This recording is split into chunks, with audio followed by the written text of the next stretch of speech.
வணக்கம் சார். வணக்கம். எப்படி இருக்கீங்க? நல்லா இருக்கேன்ப்பா, நல்லா இருக்கேன். ரொம்ப ரொம்ப சந்தோஷமா இருக்கு உங்களை பார்த்ததும் இன்டர்வியூ பண்றதும். பட் அதுக்கு மேல ரொம்ப இமோஷனலா இருக்கு அப்படின்னு தான் வந்து சொல்லணும் சார். ஏன் அப்படின்னா என்னோட வாழ்க்கையில ஒவ்வொரு நாளுமே உங்களை கடந்து போகவே போகாது. ஏன்னு கேளுங்க. ஏன் அப்படின்னா ஏதாவது ரொம்ப கஷ்டம் இருங்க, ஏன்னு கேட்டுக்கிறேன். ஏன் அப்படின்னா ஏதாவது ரொம்ப கஷ்டமா இருந்தாலும் ஃபர்ஸ்ட் எடுத்து உங்களோட காமெடி சீன்ஸ் பார்ப்பேன். மனசு அப்படியே கொஞ்சம் இதமா வந்துட்டு இருக்கு. போன் எடுத்து யாருக்கிட்டையாவது சேட் பண்ணாலும் நாங்க யூஸ் பண்ற ஜிப் ஸ்டிக்கரும் உங்களோடது தான். எந்த மீம்ஸ்னாலும் அதுலயும் நீங்க இருப்பீங்க. யாருக்கிட்டையாவது போன் பேசினாலும் டயலாகும் உங்களோட தான் சார் வருது. ஸோ எங்களோட ஒவ்வொரு நாளுமே நீங்க எங்க கூட எப்பவுமே இருக்கீங்க. ரொம்ப சந்தோஷமா இருக்கிறதுக்கான காரணமும் நீங்க தான் சார். எனக்கு மட்டும் கிடையாது, நிறைய பேருக்கு இந்த மாதிரி வந்துட்டு இருக்கும். ஆமா இல்ல பாருங்க, எல்லாருக்குமே அப்படிதான் இருக்கு. அதுக்கு ரொம்ப ரொம்ப பெரிய நன்றிகள். தேங்க்யூ டியா.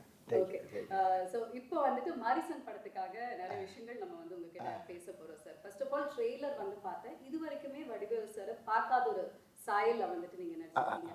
ரொம்ப சீரியஸான ரொம்ப இன்டென்ஸான ஒரு ரோல் வந்து பண்ணியிருக்கீங்க. இந்த படத்தை நீங்க சூஸ் பண்றதுக்கான காரணம் என்ன?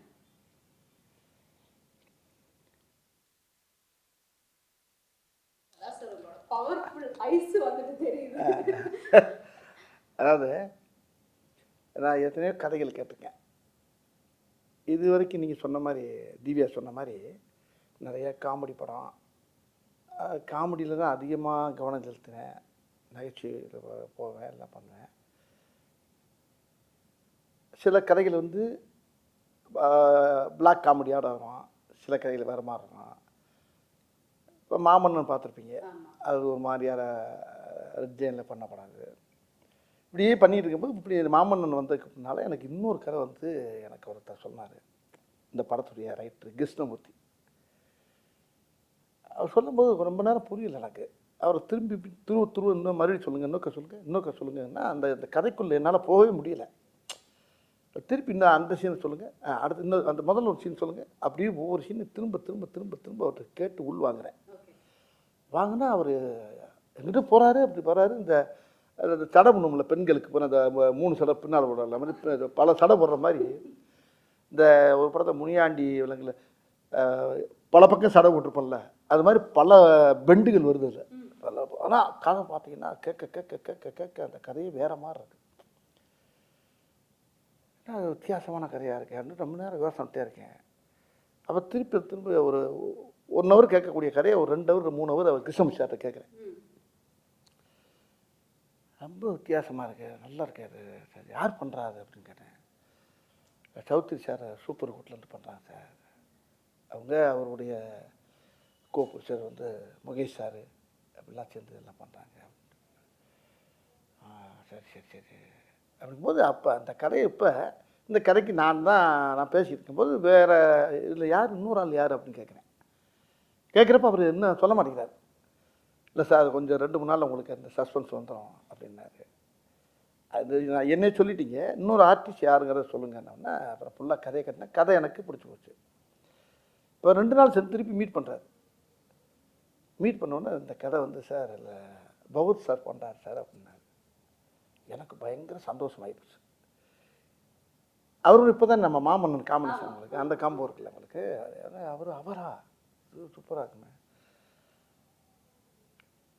அந்த காம்பினேஷன் அவர் கூட பண்ணுறப்போ அந்த படம் எப்படி இருக்குறது அவனுக்குள்ள நானும் கிருஷ்ணன் சார் ஓட்டி பார்த்தோம். ரொம்ப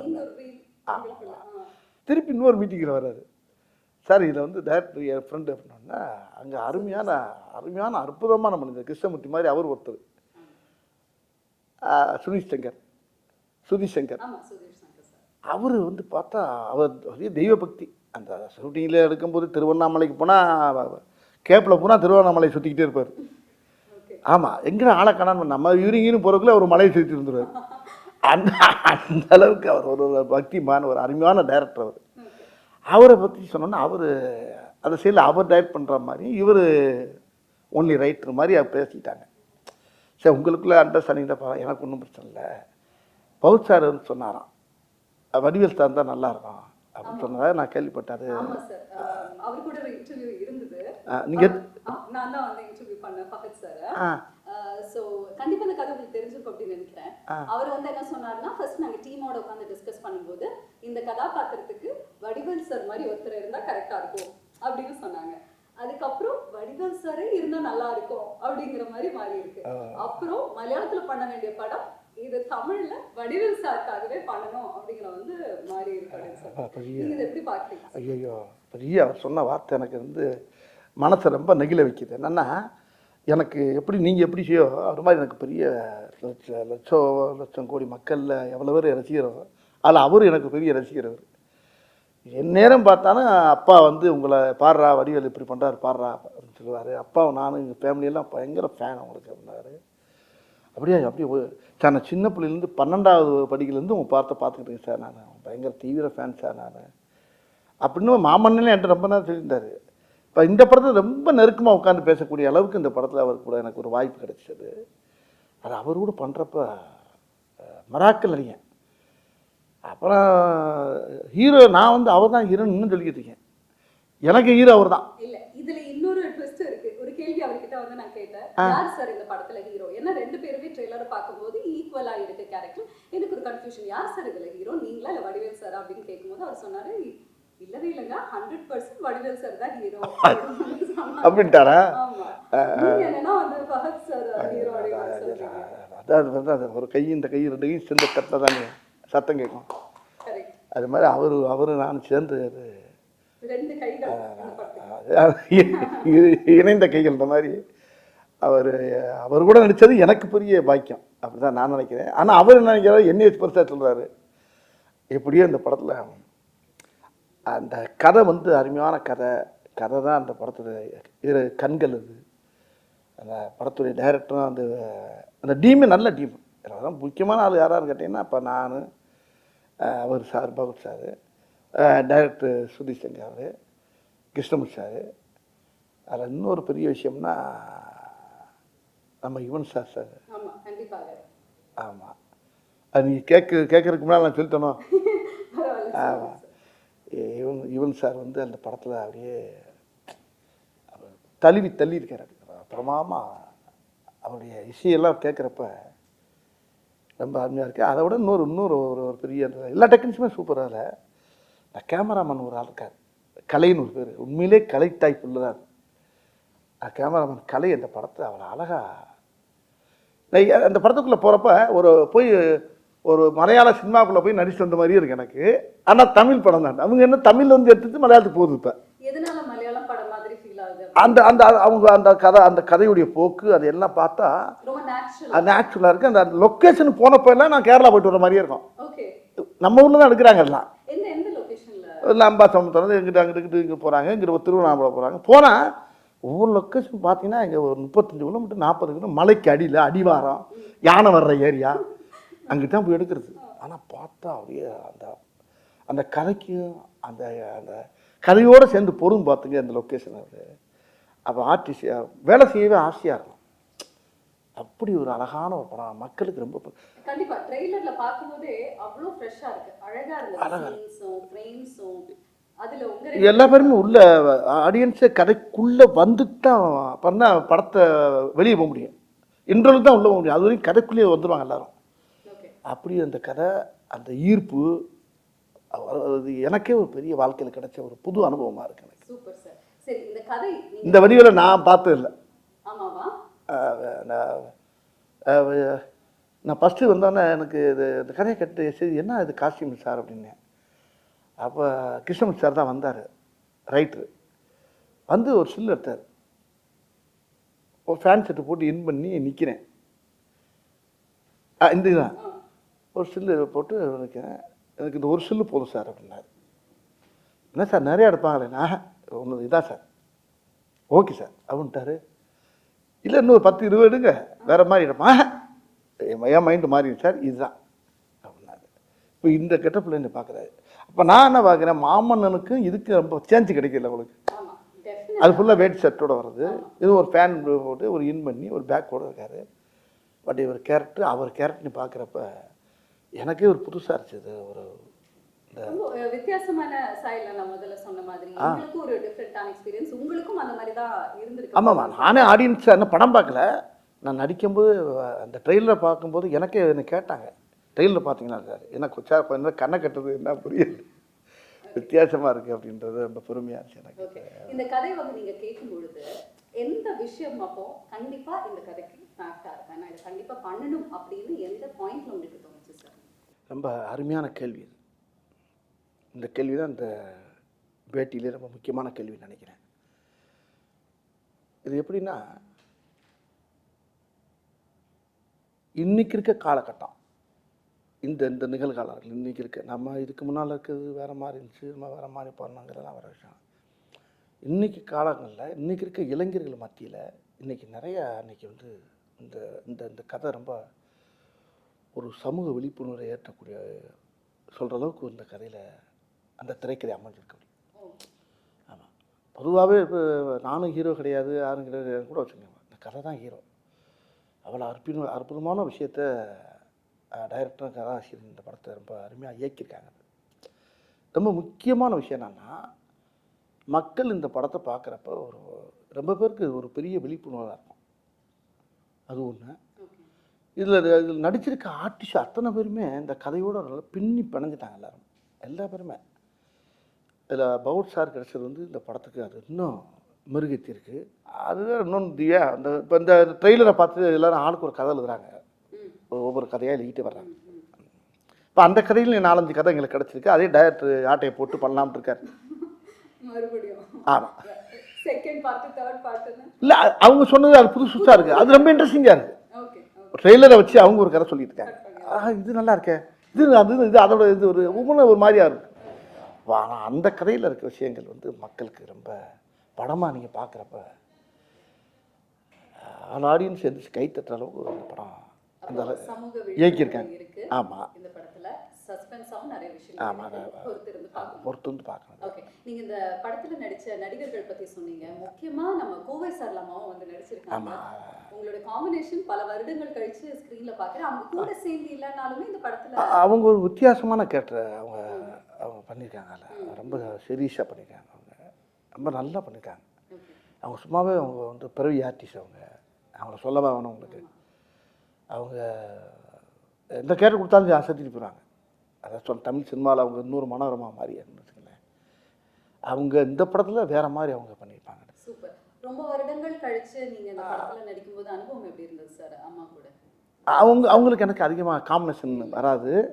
அப்படி இருந்தாலும் ஒரு சில இடத்துல காம்பினேஷன் இருப்போம். அவங்க ஒரு போலீஸ் ஆஃபீஸராக வராங்க, அது வேற மாதிரி இருக்காது. சரி, இந்த கதாபாத்திரத்துக்கு டெஃபினட்டாக ஒரு டிஃப்ரெண்ட்டான லுக் உங்களுக்கு வந்துட்டு இருக்கு. பட் நீங்கள் எப்படியெல்லாம் வந்து ட்ரெயின் எடுத்தீங்க சார்? ஏதாவது ட்ரைனிங்கோ இல்லை இதுக்கு வந்து நீங்கள் ஏதாவது ஸ்பெஷலாக ரிஹர்சல்ஸோ அந்த மாதிரி ஏதாவது? இல்லை, அந்த கதையை நல்லா உள்வாங்கினேன். ஒரு தடவைக்கு 100 தடவை உள்வாங்கினேன்.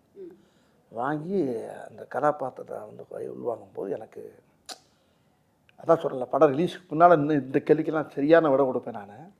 என்ன இது முடிஞ்சதுக்கு அப்புறமா நீங்கள் எல்லாத்தையும் வந்து சொல்லியிருந்திருப்பீங்க. கொஞ்சம் யோசனை வேண்டியா இருக்கு.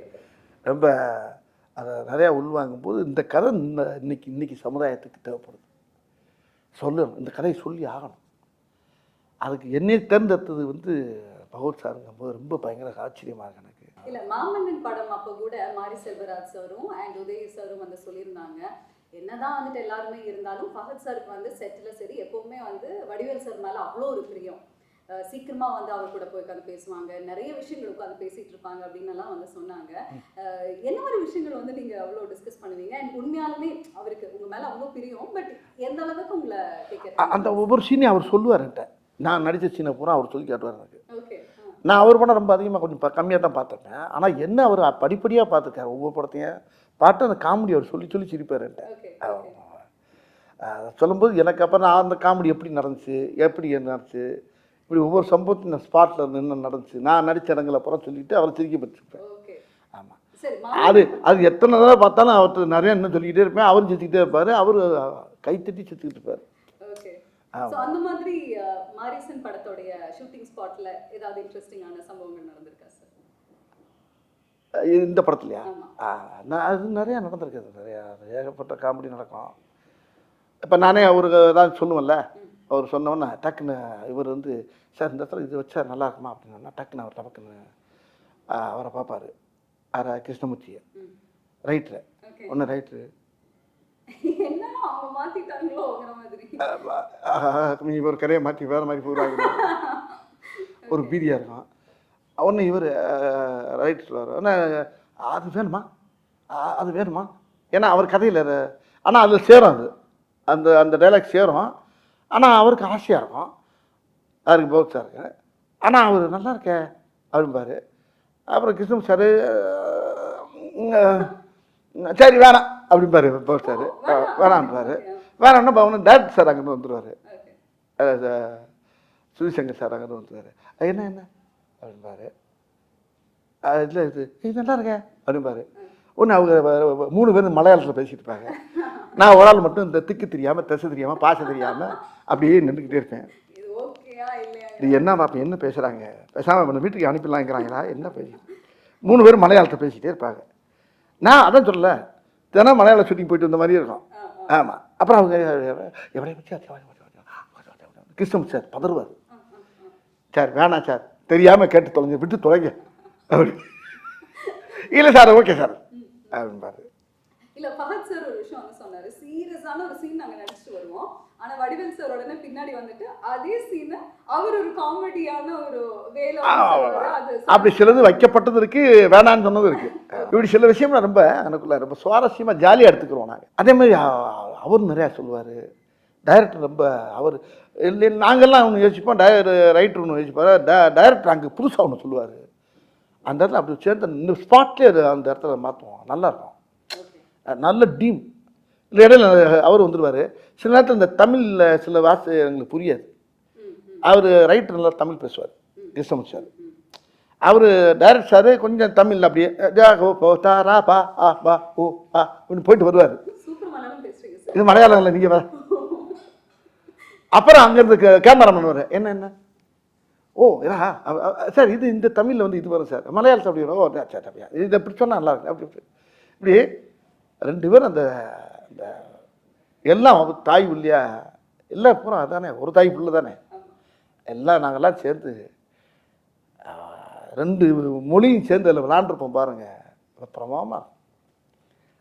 உண்மையிலே நல்ல அனுபவம், நல்ல படம், மக்களுக்கு சொல்ல வேண்டிய ஒரு நல்ல விஷயத்தை விழிப்புணர்வு ஆக்கிற அளவுக்கு ஒரு படத்தை கொடுத்துருக்காங்க. Super sir, very nice. இதுல ரொம்ப ஒரு டீப்பான விஷயம் என்னன்னா, அல்சைமர்ஸ் பேஷண்டா வந்து நீங்க நடிச்சிருக்கீங்க, அதாவது மறந்து போற ஒரு விஷயம். ஸோ அந்த மாதிரி கதையை தாண்டி நிஜ வாழ்க்கையில நீங்க ஏதாவது மறந்து போய் எங்கேயாவது மாட்டின அனுபவங்கள் இருக்கா? நல்ல வார்த்தை அது. இது எப்படின்னா, எல்லாருக்குமே இந்த வியாதி இருக்கு, எல்லாருக்குமே அந்த வியாதி இருக்கு. இந்த வியாதி இல்லாதவங்களே கிடையாது. ரொம்ப பேரும் இது ரைட்டு வந்து என்கிட்ட சொன்னபோது கிருஷ்ணன் சார் சொன்னாருங்க. இப்போ பொதுவாகவே பாருங்கள், நம்ம வீட்டில் நம்ம இல்லை நம்ம அம்மாவாக இருக்கணும், ஒய்ஃபாக இருக்கணும், யாரும் அந்த கார் போயிட்டு இருக்கணும் 50 கிலோமீட்டருக்கு அங்கிட்டு, ஐயோ வீட்டில் அதை மறந்து வந்துட்டு, ஐயோ ஐயோ வண்டியை தச்சுங்க, இதை வச்சுட்டு பேக்கை வச்சுட்டு வலையில் வச்சுட்டு அப்படி ஒரே ஒன்று பார்த்தா அவன் டிரைவர் என்ன செய்யாது அவன் ஓட்டிக்கிட்டு இங்கே ஃபேமிலி கத்துற பாட்டு ஒரே ஏதோ ஒரு பேக்கை வச்சுட்டு வந்தாலாம், அவன் ஓரமாக வண்டியை நிப்பாட்டிட்டான். ஏப்பா எப்படி கொண்டு வர முடியுமா, எங்க 70 கிலோமீட்டர் வந்தாச்சுங்க, இப்படிலாம் நடக்கும், நிறைய பார்த்துப்போம் வாழ்க்கையில், எல்லார் வீட்லேயும். எல்லார் வீட்லையும் அது பெரிய ஒரு முக்கியம். அந்த மறக்கிறது ரொம்ப. இப்போ பாருங்க, நான் இப்போ காரில் வந்துருக்கேன், துண்டை மறந்துட்டேன், இந்த துண்டை வீட்டில் வச்சுட்டு வந்தா கையில் துண்டு இல்லாமல் இருக்க முடியாதா, ஐயோ அந்த தவளை காணாமடான்னு சொல்லிட்டு வந்தேன். வெளியே வந்து பார்க்குறேன், டவுசர் பையில் இருக்கு, இங்கே தான் இருக்குது, அந்த ஆட்டை தோலில் போட்டு தருவாங்கல்ல, அது மாதிரி நிறைய விஷயங்கள் மறதிங்கிறது வந்து வாழ்க்கையில் மனுஷனோட ரொம்ப கலந்துருச்சு இன்னைக்கு. அப்போ அந்த மறதிங்கிறத எப்படிங்கிறத அந்த இடத்துல அது எனக்கு இந்த கதையில் வந்து ரொம்ப உதவியாக இருந்துச்சு. ஓகே, நிஜ வாழ்க்கையில் என்ன சார் நினைக்கிறீங்க? இது ஒரு பர்சனல் குவெஸ்டன். மறந்து போகிறது வந்துட்டு அது ஒரு பாசிட்டிவான விஷயமா இல்லை அது ஒரு நெகட்டிவ் அப்படின்னு நினைக்கிறீங்களா? ஏன்னா நிறைய சம்பவங்கள் நம்ம மறந்தா போதும் அப்படின்னு வந்து தோணும், அதனால நிறைய நெகட்டிவும் இருக்கு. பட் நீங்க எப்படி சார் இதை பார்க்க? ஆமாம், அது மறதிங்கிறது வந்து பெரிய ஆபத்தான விஷயம் இல்லை. மறதிங்கிறது எவ்வளோ பெரிய விஷயம். டைரக்டர் என்ன சொன்னார், முதல்ல நேரத்தை மறக்கிறது, அப்புறம் இடத்த மறக்கிறது, அப்புறம் தன்னை மறக்கிறது. தன்னை மறந்தாச்சுன்னா உயிரோடு இருந்து பிரயோஜனம் இல்லை. அப்படி ஒரு வியாதி எனக்கு இந்த படத்தில். அதுக்கப்புறம் கதையான எனக்கு அப்படி ஒரு வியாதி எனக்கு அந்த படத்தில் இருக்குது. அதைத்தான் நானும் படத்தை பார்க்கணும்னு ஆசையாக இருக்கேன். இன்னும் பார்க்க நான் ட்ரெய்லர் பார்த்துட்டு தான் இருக்கேன். போய் பார்த்தோம். ஏன்னா இந்த ட்ரெய்லர் பார்த்ததுக்கு அப்புறமாவே ரொம்ப ஆசையா இருக்கு, எப்படி கதை போகும் இவங்க ரெண்டு பேரும் காம்பினேஷன். ஆக்சுவலி இவங்க ரெண்டு பேருக்குள்ள என்ன காம்பினேஷன்ல வந்து டிராவல் பண்ணி, ஏன்னா அவர் திருட அப்படிங்கிறது வந்து தெரிஞ்சிச்சு ட்ரெயிலே, நீங்க ஒரு பேஷண்ட், பட் இவங்களுக்குள்ள இருக்கக்கூடிய அந்த ஒரு உறவு என்ன, எப்படி போகுது, எப்படி முடிய போகுது அப்படின்னு தெரிஞ்சுக்கிறதுக்கு எங்களுக்கு ரொம்ப ரொம்ப ஆவலா தான் இருக்கு. நீங்க வந்து சொன்னீங்க லொகேஷன்ஸ் எல்லாம் அவ்வளோ அருமையா இருக்கு, சூப்பரா இருந்ததுன்னு. முழுக்க முழுக்க ஒரு ரோட் ட்ரிப் கதை மாதிரி வந்துட்டு ஃபீல் ஆகுது, அந்த மாதிரியா சார்? நீங்கள் அப்படி பேசிட்டே கதையை பூரா கேட்குறீங்களா இப்போ?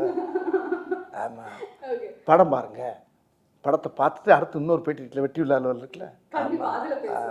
இப்போ இன்னொரு விஷயம் என்னன்னா, இப்போ சௌத்ரி சார் எனக்கு பேசினார், இப்போ உங்களை பேசுறதுக்கு முன்னால் என்கிட்ட பேசினார்.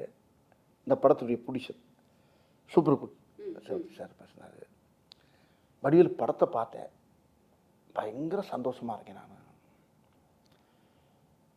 ஆனால் என்ன சௌத்ரி சார் என்ன, ஆமாம் வடிவேல் 98வது படம் அது, எனக்கு ரொம்ப ரொம்ப ரொம்ப ரொம்ப ஹாப்பியாக இருக்கேன் ஐயா நான். ஆமாம், நல்லா பண்ணியிருக்க, பகுத்து நல்லா எல்லாமே நல்லா பண்ணியிருக்கீங்க. நான் சொன்னேன், தமிழ் சினிமாவுடைய ஜாம்பவானே நீங்கள் தான். ஒரு கதையை செலக்ட் பண்ணால் சாமானியமாக செலக்ட் பண்ணி அதை வந்து ஓகே சொல்ல மாட்டேங்க. அப்படியே ஓகே சொன்னாலும் ஒரு ஆளை கூப்பிட்டு பாராட்டுறது ரொம்ப ரேர் எனக்கு தெரிய.